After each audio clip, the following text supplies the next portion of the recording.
어떤 글을 쓸 때 구체성을 띠는 것은 좋지만 이런 구체성은 굳이 필요치 않아요. 왜냐하면 궁금하지 않아요, 독자들은.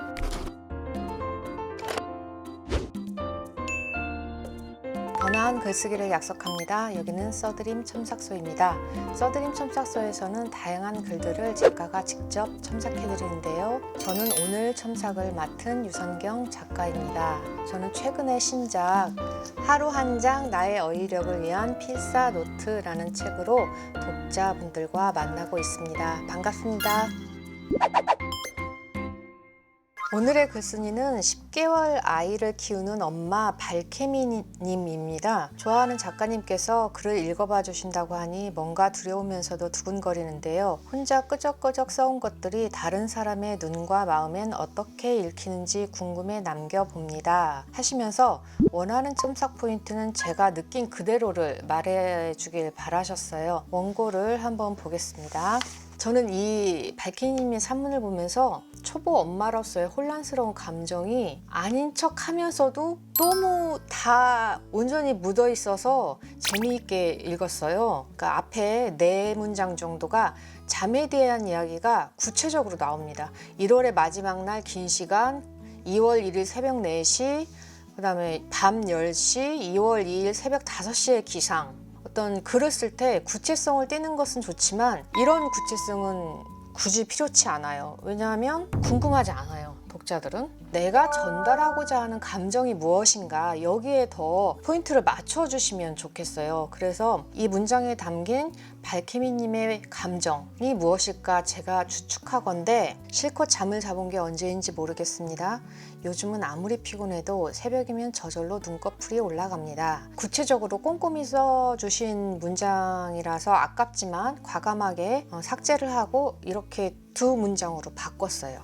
그러면 이제 읽는 이가 아니 왜? 이렇게 궁금증이 생기겠죠? 그때 바로 답을 주시는 거예요. 그 답이 뒤에 있어요. 요즘 뒤집기 신동이 되어버린 저희 집 꼬마 덕분에 중간에 3 내지 4번 정도 깹니다.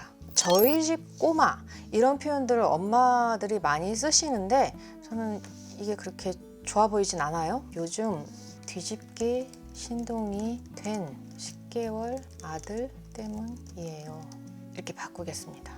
자면서도 뒤집기 때문입니다. 잠결에 자신도 모르게 뒤집기를 하고 버둥버둥 합니다. 계속 중복이 되는 문장들이 많거든요. 이거를 붙여볼게요. 자면서도 뒤집기를 하고 버둥버둥 합니다. 이렇게 깔끔하게 정리를 했습니다. 계속 씁니다로 끝나면 딱딱해지는 경향이 있거든요. 그래서 가끔은 구어체식의 어미를 붙여주는 것도 문장의 리듬을 살리기 때문에 괜찮습니다. 그래서 그렇다고 울지는 않아요. 하지만 엄마의 직감인지 눈이 팍 떠져서 아들이 뒤집기를 하는 순간 육아 경험이 없는 사람 입장에서는 이게 앞뒤가 어떻게 연결되는지 이해하기 힘들 수 있어요. 뒤집기를 하면 뒤집은 대로 그냥 재우지 왜 눈을 떠야 되고 그리고 지켜봐야 되느냐 이게 모를 수도 있거든요. 신생아가 뒤집힌 채로 있으면 위험하죠. 그래서 다행이라는 말을 넣어주겠습니다.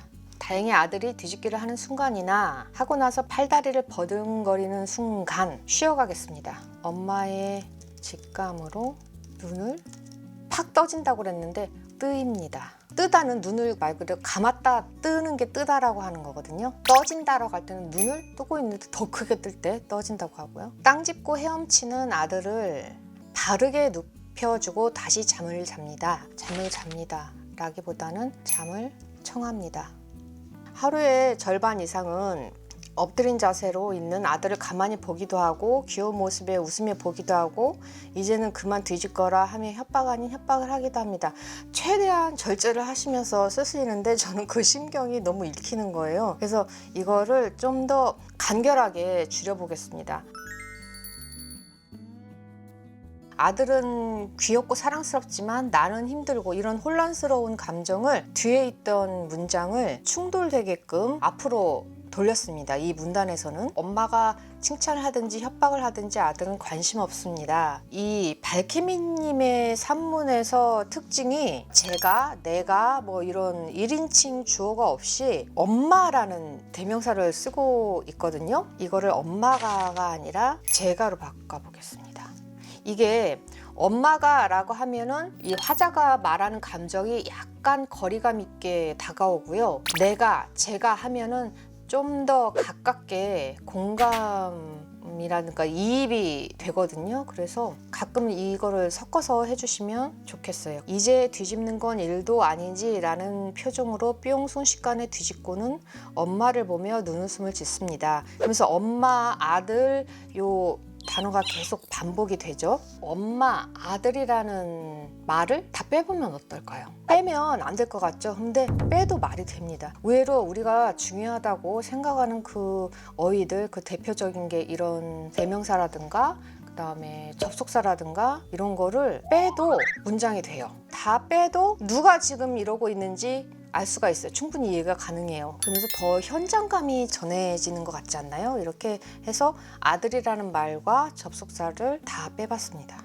시간이 좀 지나고 이런 말도 보고서를 쓰는 게 아니기 때문에 굳이 쓰지 않으셔도 됩니다. 근데 에너지 보충을 위해 이거는 누구의 에너지를 보충한다는 뜻일까 생각해보면은 아들이겠죠. 그래서 아들 손에 단호박맛 롱떡병을 반을 툭 잘라 쥐어줍니다. 그 뒤에 아들 세수를 시키는데 비누에 대한 이야기가 또 한참 나와요. 하고 싶으신 이야기는 아들을 돌보는 초보 엄마의 일상 내지 감상인데 비누 얘기는 지금까지 이야기한 흐름을 중간에 깨거든요. 그래서 비누로 빠지지 마시고 바로 그냥 그 아들에 대한 얘기를 연결시켜 나가시는 게 좋아요. 품에 꽉 안아줍니다. 꽉보다는 아기이기 때문에 좀 더 작은 어휘를 선택하시면 좋겠어요. 그래서 꼭이라고.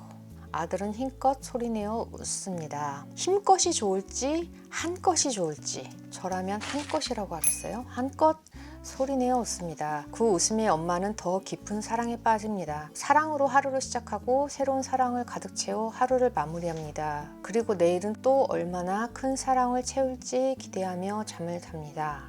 이제 마무리를 이렇게 하셨는데 고단함을 끝까지 가져오시는 것이 심정을 전달하는 데는 더 진솔하게 들립니다. 갑자기 사랑해 뭐 이렇게 해서 끝나면 뭔가 인위적이란 말이에요. 그래서 사랑하는 것도 그것도 진실이기 때문에 이거는 이것대로 살리면서 오늘도 푹 자기는 힘들 것 같지만요. 오늘 새벽에는 몇 번이나 엄마의 직감이 발동할까요?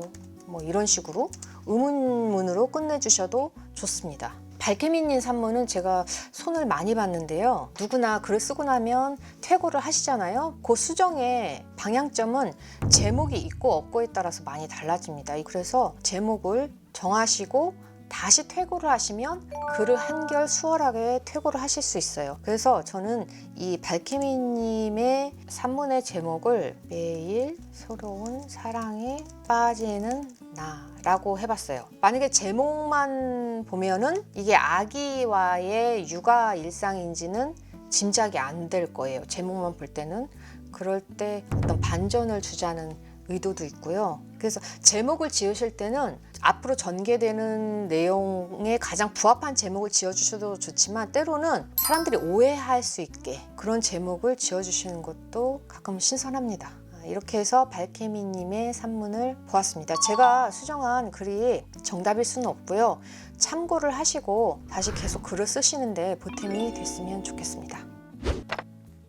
첨삭 전문이 궁금하시다면 교보문고 캐스팅 페이지에 자세하게 나와 있으니까요. 영상 하단에 더 보기를 클릭하시고 링크 확인해 주세요. 오늘 영상을 보시고 나도 첨삭받고 싶다, 글쓰기가 어렵다는 생각이 드셨다면 써드림 첨삭소로 글을 보내주세요. 써드림 첨삭소는 언제나 열려 있습니다. 다음에 또 다른 작가님께서 나와주실 예정이니까요. 계속 기대해 주시길 바라겠습니다. 감사합니다.